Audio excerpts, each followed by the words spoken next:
नमस्कार, मैं राजीव खत्री, अमर उजाला डिजिटल के लिए संवाद से। आज वर्तमान युग में कई भारतीय युवा ऐसे हैं जो पाश्चात्य संस्कृति की चकाचौंध में पाश्चात्य संस्कृति की ओर चल रहे हैं और हमारी जो भाषा है, हिंदी मातृभाषा है, उससे भी दूर हो रहे हैं और अंग्रेजी की तरफ आकर्षित हो रहे हैं।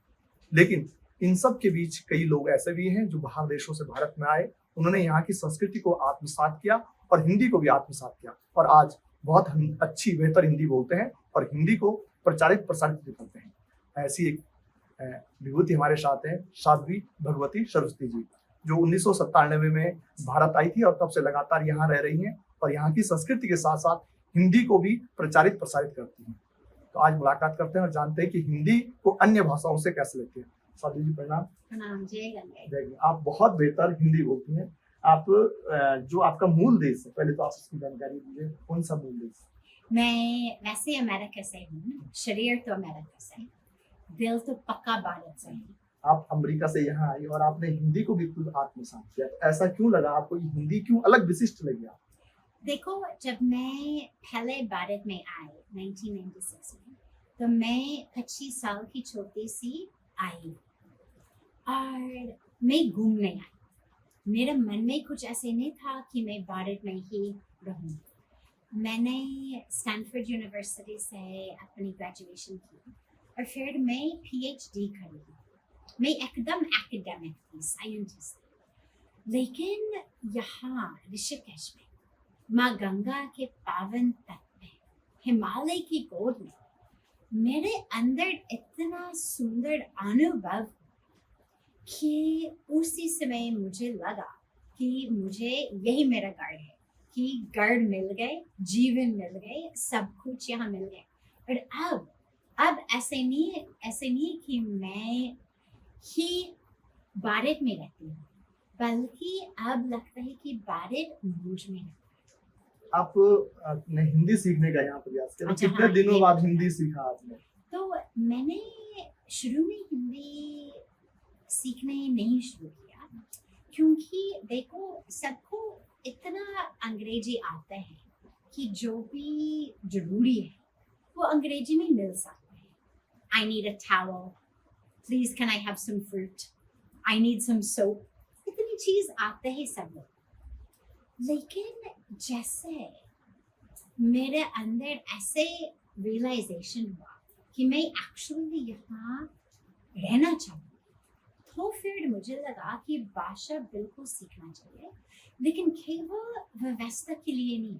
ये बहुत जरूरी बात है। भाषा इसलिए नहीं सीखा कि व्यवस्था थोड़ा सा आसान हो जाएगा। भाषा इसलिए सीखा आस्था के लिए, क्योंकि मुझे याद है शुरू में मैं एक भागवत कथा में बैठने का अवसर मिला और उसी भागवत कथा में बैठ के एक शब्द हिंदी नहीं आते थे मुझको, लेकिन मुझे लगा कि भगवान ने मेरे को अपने हाथों में अमेरिका से, कैलिफोर्निया से, सचमुच हॉलीवुड से हिमालय लेकर आए, कि भगवान ने सब कुछ किया मेरे लिए।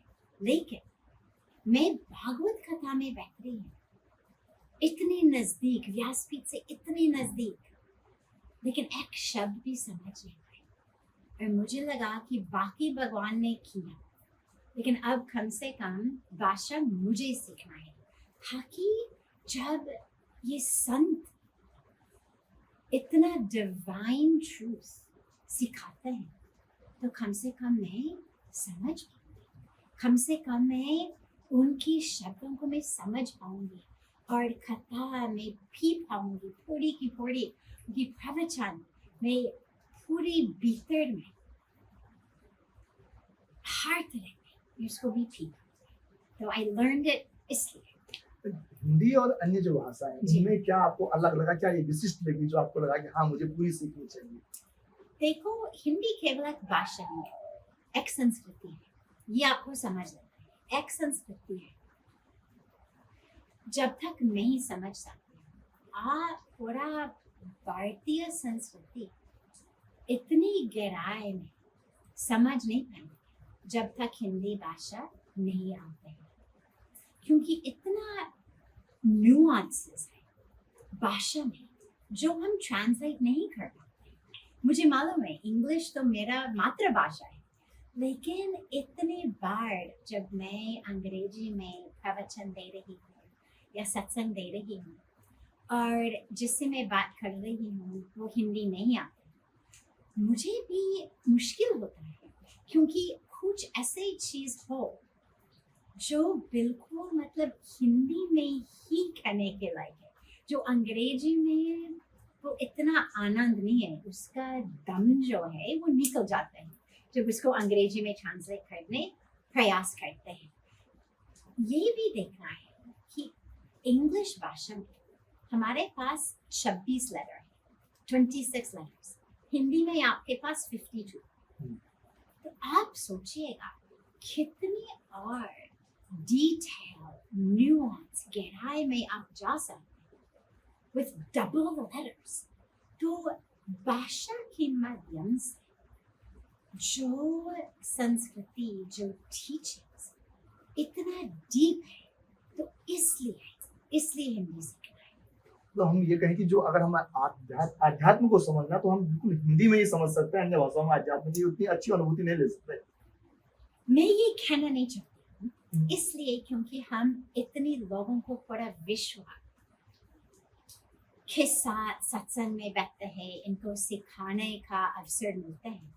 तो मैं नहीं कहना चाहती हूँ कि अगर आपको हिंदी नहीं आता है तो यू आर होपलेस, कि मतलब बिल्कुल नहीं होगा आपका, ऐसे नहीं है। लेकिन मैंने अपने जीवन में भी और लोगों की, काफ़ी लोगों का जीवन में भी देखा कि जब तक पूरा भाषा नहीं आती ठीक से, तो आपका जो अध्यात्मता की गहराई, खासकर जब आप किसी को सुन रहे हैं, अगर आप जैसे ध्यान में बैठ के कर रहे हैं तो वो कोई भी भाषा में, वैसे ध्यान तो बिना भाषा है, पर अगर आप प्रवचन को सुन रहे हैं या कथा को सुन रहे हैं, श्री राम कथा हो, श्रीमद् भागवत कथा, साधु संतों के प्रवचन सुन रहे हैं, तो फिर जब तक भाषा नहीं आती है आपको, तो आप उसकी गहराई समझ नहीं।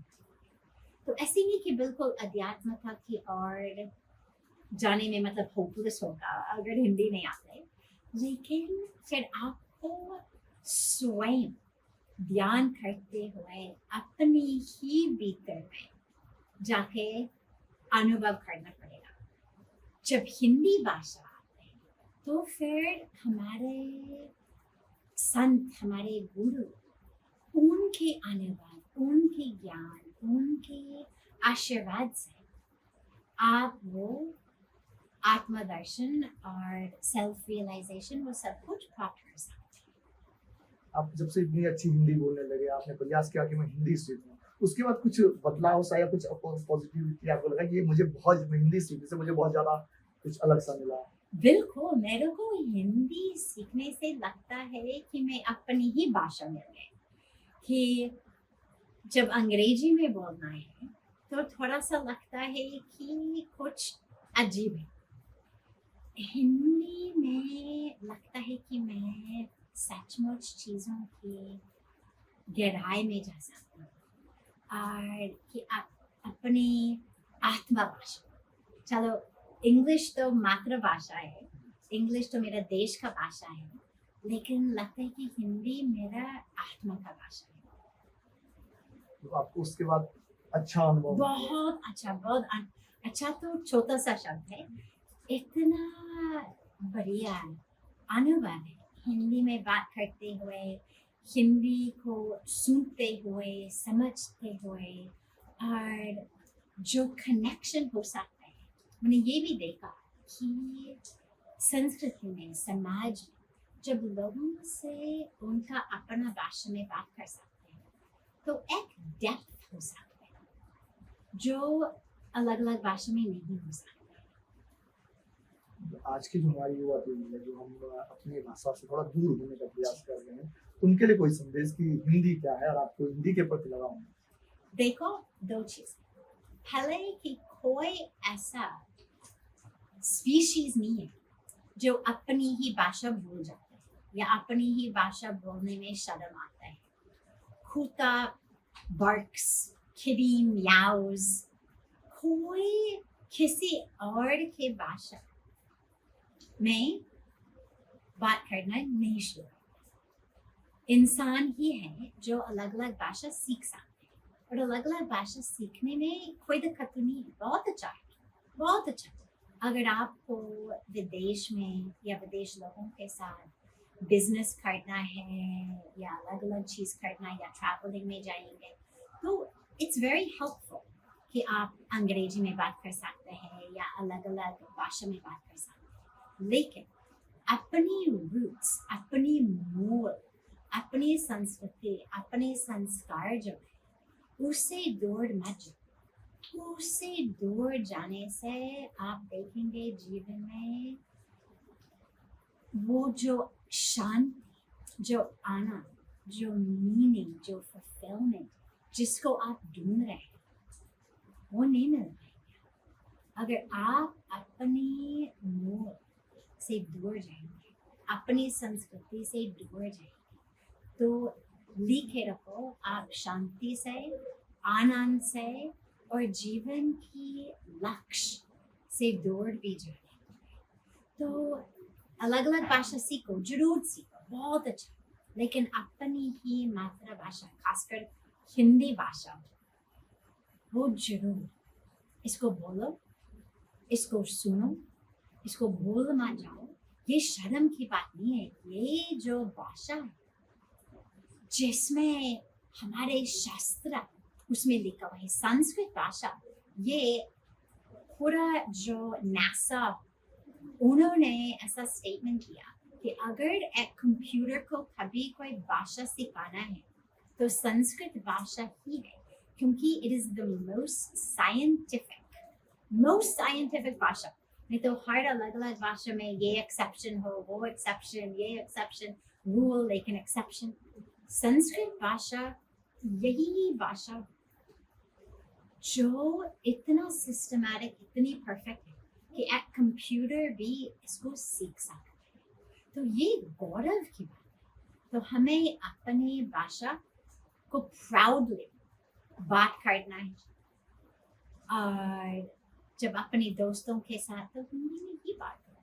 देखो आपके पास डबल लेटर्स होगा, 26 लेटर्स इंग्लिश अल्फाबेट में, 52 लेटर्स हिंदी अल्फाबेट में। सोचो कितना और चीज़ों के बारे में बात कर सकते हैं, कितना और एडजेक्टिव्स और एडवर्ब्स और जूसी वे में आप बात कर सकेंगे। तो आप अपनी ही भाषा में बोलो गौरव से।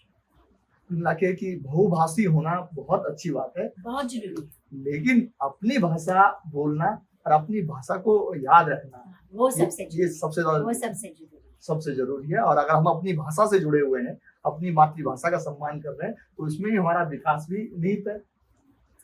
ये अपनी बिजनेस में और उसी तरह की विकास तो अलग अलग भाषा सीखने में बहुत फायदा है।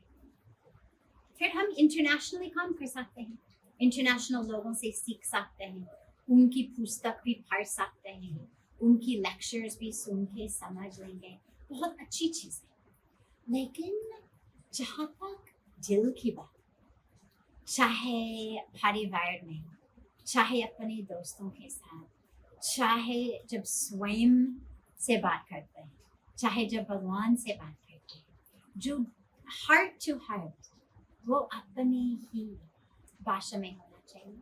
और जहाँ तक अध्यात्म के बारे में, जो गहराई, जो डेप्थ जिसमें हमारे शास्त्र, उनकी कमेंटरी, सारे जो टीचिंग्स, भारत के सारे बड़े बड़े संत, सेजेस, मिस्टिक्स, अगर उनकी राइटिंग्स, उनकी टीचिंग्स अगर उन्होंने हिंदी में लिखा या हिंदी में बोला, अगर आप उसको हिंदी में ही पढ़ सकेंगे, सुन लेंगे, समझ लेंगे, तो अभी उसकी गहराई आप समझ पाएंगे। अगर आपको इंग्लिश ट्रांसलेशन पढ़ना पड़ेगा या सुनना पड़ेगा किसी का, तो फिर समझ लो कि आप पूरी डेप्थ को नहीं पकड़ पाएंगे। मैंने ये खुद देखा था कि जब मुझे इंग्लिश ट्रांसलेशन मिलना तो ऊपर ऊपर की बात मिलती, जब मैं हिंदी भाषा समझने लगी तो फिर उसकी डेप्थ में और डीपली में जाने के अवसर मिले। इस बहुत सुंदर संदेश के लिए मधु जी आपका बहुत बहुत धन्यवाद।